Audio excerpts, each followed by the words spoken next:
अभी क्वेश्चन 6 देखिए। क्वेश्चन 6 में हमें क्या गिवन है, इंटीग्रेशन करना है हमें अंडरूट ए एक्स प्लस बी का। ओके, देखिए सबसे पहले मैं इसको इस प्रकार लिख देता हूँ, इंटीग्रेशन साइन अंडरूट है तो पावर में हाफ है।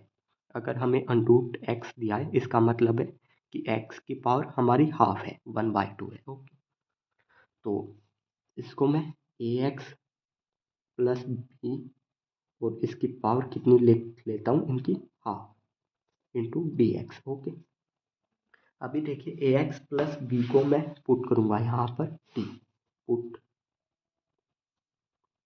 ए X plus B equal T.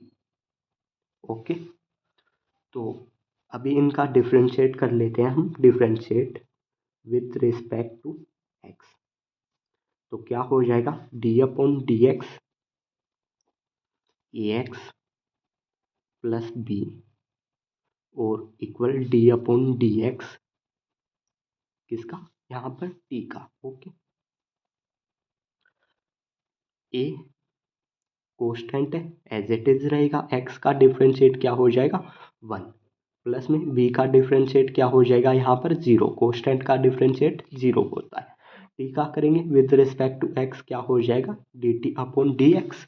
देखिए डी एक्स को मैं इस साइड लेकर आऊँगा तो क्या हो जाएगा ए इंटू 1 ए ही रहेगा, इंटू क्या हो जाएगा डी एक्स। ओके, इक्वल क्या बचेगा हमारा डी टी। हमें तो डी एक्स की वैल्यू निकालनी है यहाँ पर, तो डी एक्स इक्वल क्या हो जाएगा हमारा डी टी अपॉन ए। ओके, तो हम अब ये चीज़ इस इंटीग्रेशन में पुट कर देते हैं। देखिए इंटीग्रेशन साइन ए एक्स प्लस बी की जगह मैंने क्या पुट किया है टी, टी और इसकी पावर कितनी है हाफ, तो टी की पावर कितनी हो जाएगी हाफ, इंटू डी एक्स की हमारी क्या वैल्यू है, डी एक्स की हमारी वैल्यू है यहाँ पर डी टी बाई ए, तो D T by A. Okay, देखिए ए कोस्टेंट टर्म है तो इंटीग्रेशन से बाहर ले लेता हूँ मैं, तो क्या हो जाएगा 1 upon A integration sine T की power 1/2 into D T. Okay, यहाँ पर देखिए हम फॉर्मूला यूज करेंगे इंटीग्रेशन का, एक्स की अगर हमें इंटीग्रेशन करना है एक्स की power N into D X, तो ये क्या होता है एक्स की power N plus one by N plus one plus constant C. Okay, N की एक्स की जगह यहाँ पर हमारे पास क्या है टी, एन की जगह क्या है 1/2, तो इसका इंटीग्रेशन क्या हो जाएगा 1 अपॉन ए हमारा एज इट इज रहेगा, टी की पावर 1/2 प्लस 1 और डिवाइड में 1/2 plus 1 plus constant C. Okay, देखिए टी की इंटीग्रेशन हो गया हमारा, इन वैल्यू को ऐड कर देते हैं हम और टी की वैल्यू रख देते हैं। टी की वैल्यू क्या है हमारी, टी की वैल्यू है ए एक्स प्लस बी, तो ए एक्स प्लस बी और इसकी पावर 1/2 प्लस 1 क्या हो जाएगा